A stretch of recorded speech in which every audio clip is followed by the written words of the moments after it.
Apparently, I've been ruining my cousin's life every day since I was born for the last 18 years, so she's made it her life mission to ruin my life by destroying my self-confidence, trying to steal my boyfriend, and getting pregnant right after I did to steal the attention off me.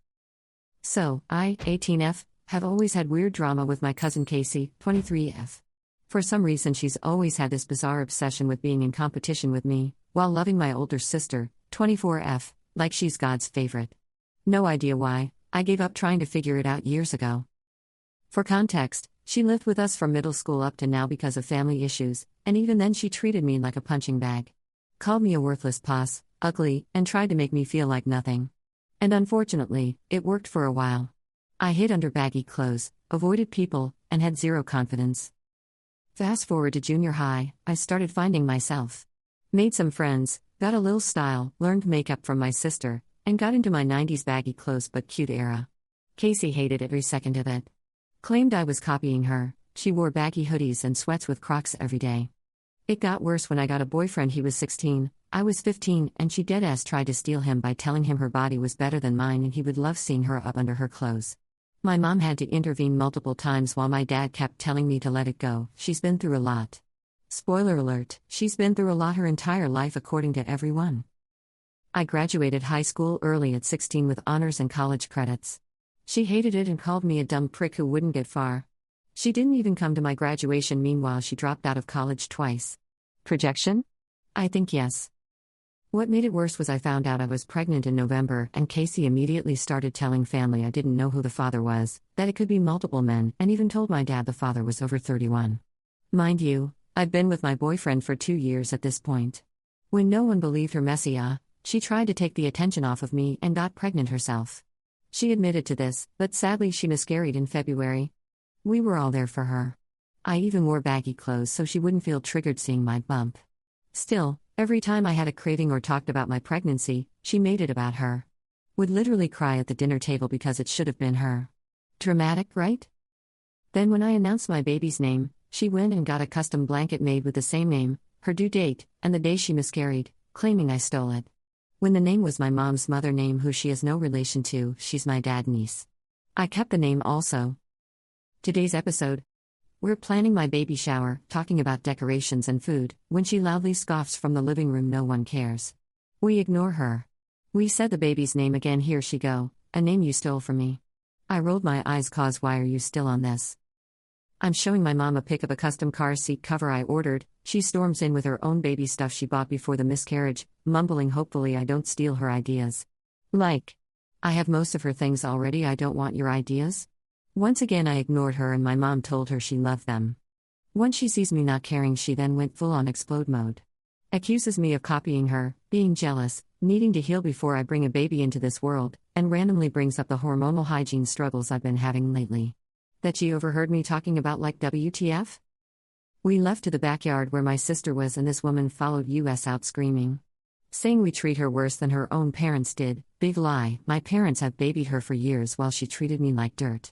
My dad eventually came upstairs from the basement because she was so loud, asked what was going on, and for once, instead of coddling her, he went off. He straight up said, Casey, for God's sake I love you, but what is your problem? You pick fights constantly, you play victim, and you're not in middle school anymore. If you want to stay here, you need to get your act together. I can't keep doing this with you or you picking with a teenager who has done nothing to you. She was shell-shocked. Stormed to her room, packed a bag, and left. Later, she texted me this. You've won. I can't fight you anymore. You've always ruined my life even when I was with my parents. You were always the favorite and I always hated you. You ruin everything for me. And now, I feel kinda bad. I didn't respond and no one's heard from her since. Edit/update. Hey, you guys, I'm honestly overwhelmed by all the responses. I didn't expect this to blow up like it did, but thank you so much for the kindness, advice, and support. I wanted to answer some of the questions I've been seeing a lot in the comments. 1 keycap emoji. Was she the youngest girl before me? Yes, she was the last girl born for 5 years before I came along. Our family is mostly boys with only a few girls here and there, so I do think that may have played a part in how she felt about me. 2 keycap emoji. About me being a teen mom. I turned 19 in a couple weeks. I've been independent since I was able to work at 15, and I even have my own small business that's slowly growing. I still live with my parents for now, but I handle my own life for the most part. 3 keycap emoji. Why didn't my parents get her into therapy? My mom has tried several times to convince my dad to get us all into therapy, but he's one of those people who doesn't believe in it. He's always told us to pray or write it down instead, which honestly did help me at times growing up, but she definitely needed professional help and still does. I've asked him recently to consider it, and he just rolled his eyes and ignored me. 4 keycap emoji. My parents' ages. My mom is 46 and my dad is 57. They've been married since 1998, so about 26 years now. 5 keycap emoji. What happened with her parents? Her dad was physically abusive to both her and her mom. Her mom helped her run away and sent her to live with us, while she stayed behind. We live on the East Coast, and they were all the way in Oakland, California. As for contact, no, we haven't spoken to them since they lost custody of her. 6 keycap emoji. Why was I so nice to her? Because I genuinely looked up to her.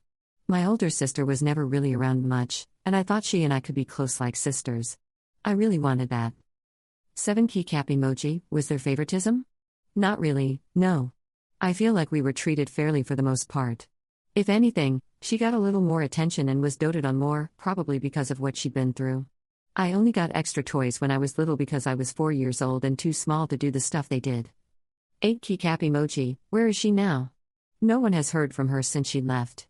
She's blocked all of us, and as far as we know, she doesn't have a job or anywhere stable to go, which honestly makes me nervous because it's likely she'll try to come back eventually. So we're keeping our eyes open and being cautious. Commenter. Why was your dad condoning your 20-year-old cousin flirting with a 16-year-old? OP. At the time, I think my dad was just so focused on keeping the peace and not setting her off that he overlooked stuff he never should have ignored, and I ended up being the one stuck dealing with it. Now that I'm older and looking back, it honestly pisses me off. Like, protecting someone's feelings shouldn't come at the expense of someone else's safety or comfort, especially your own kids. And flirting with a literal teenager while she was 20 was gross and predatory, period. No excuse. Update 1. Casey ended up coming back about 2 days later drunk and higher than ever. It was around 1 a.m. I was asleep, but apparently my parents were still up watching a movie when she came in. My dad, who's a recovering alcoholic and has been sober since I was 14, was furious and disappointed. They tried to sit her down to talk, but she just cried and said she was tired and wanted to lay down. So they let her go upstairs. A little while later, my parents stepped outside to the back patio for a smoke break. Yes, both of them smoke occasionally. And of course, while they were outside and out of earshot, Casey came to my room. I woke up to her trying to open my door. Thankfully it was locked. She started whisper shouting for me to open it, calling me a puss and saying we needed to talk. When I told her to go away and that we could talk in the morning, she started banging on my door, kicking it, and was saying that I would never be prettier than her and that I was the ugly black sheep in the family. This again? Get help. I told her to go to bed again, but she wasn't done. She threatened me, saying if she saw me tonight it wouldn't be good for me. At that point, I started recording and sent a video to my dad. He came rushing back inside and went off. He told her she wasn't staying another night in his house, and she needed to start packing ASAP, that coming home drunk and bullying me again was unacceptable, and she needed to figure out where she was going in the morning. She broke down crying again, claiming we were all she had and she just wanted to talk. My dad didn't budge this time. He told her the only person she needed to talk to was a therapist, and until she got professional help, she wasn't welcome here. She was shocked, because like I've said before, my dad's always been old school and kind of coddled her. But not this time.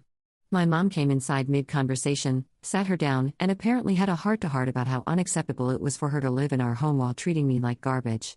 I was watching the whole thing go down on the security cameras from my phone because yes, I'm that petty. But then my sister Monica starts texting me, taking Casey's side. It goes something like this. Monica, Amia, for once will you stop making it so hard with her? She only wanted to talk. Me, it's 1 o'clock in the morning. I'm barely able to get out of bed. What do you expect me to do? I don't want to talk. Monica, I'm tired of you playing the victim like you're so innocent in this. Get over yourself. You're exhausting and it's getting harder to deal with. Me, what have I done, Monica? I've cooked for y'all, cleaned up after y'all, always tried to be nice, and neither of you do anything for me. If anything, you're exhausting. You're 24, you've got a degree, you won't even use it. Be real. Stop texting me good night. I cried. I always looked up to both of them, even after everything. But this was my breaking point. So here's where we're at now. Casey left the next morning to go stay with a friend. She's been texting and calling my parents, begging them to reconsider. But they're standing firm. If she wants to be part of this family, she needs therapy first, no exceptions. As for Monica, we haven't spoken since those texts. My mom noticed and asked what was going on, but I told her to ask her daughter because I had nothing to say. I've officially uninvited both Monica and Casey for my baby shower. Neither of them will be involved with my baby, and my mom said it's my decision. So no Aunt Monica. No cousin Casey. My dad's standing firm too. No more excuses, no more drama. And me? I'm focusing on my pregnancy, my business, and reclaiming my peace. This is supposed to be a happy time for me, and I'm done letting them take that away. I deserve to be excited about this baby without guilt. Thank you to everyone who's been so kind, offered advice, and reminded me I don't have to tolerate this treatment. It means more than you know. If anything else happens, I'll keep y'all updated. Commenter, it appears it's not just Casey.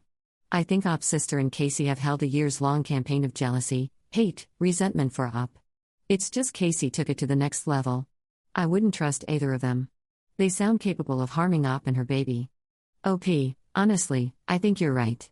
Looking back, there were so many little things that didn't feel right, and now it all makes sense. It wasn't just Casey, but my sister's been part of it too. I don't trust either of them anymore, and they won't have access to me or my baby. I'm choosing peace and safety for us from here on out. Update 2. 5 months later. Hey Reddit, it's been a minute. I wanted to give y'all one last update because so much has happened since my last post, and honestly, life has done a full 180. Quick recap for anyone new: my cousin Casey accused me of stealing her baby name, which was actually our grandma's name. Things blew up, and my sister Monica took her side. Casey got kicked out after showing up drunk and banging on my door at 1 a.m., and Monica told me I was playing the victim. I ended up uninviting both of them from my baby shower and cutting contact.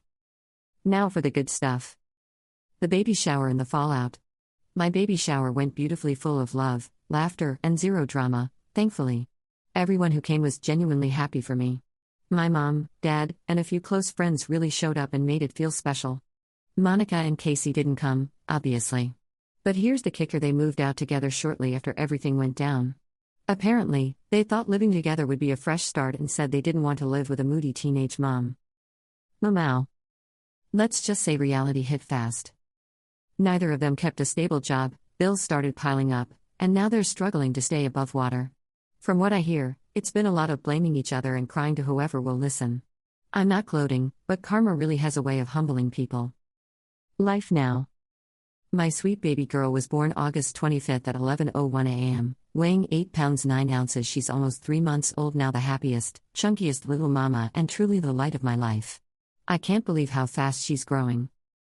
I've since moved out and got my own place with my boyfriend, now fiancé. He proposed at the baby shower, and it still doesn't feel real sometimes. He's been my rock through all of this. I also started nursing school and I'm thriving. Balancing school, motherhood, and my growing business has been a lot, but it's worth every second. My business is doing better than ever, literally growing by the hour. My mom's loving having the house to herself, and I'm just thankful to finally sleep with both eyes closed, no more worrying about someone trying to kick down my door at 1 a.m. Mentally, I won't lie and say everything's perfect. I still have moments where I replay the drama or feel hurt by how it all ended. But overall, I'm okay. I'm healing, focusing on my baby, and learning to be proud of how far I've come. Life feels calm now. Peaceful, even. And that's all I ever wanted. Thank you to everyone who followed my story and reminded me I wasn't crazy or dramatic for setting boundaries. I finally feel safe, loved, and happy. Moral of the story: peace over drama, always.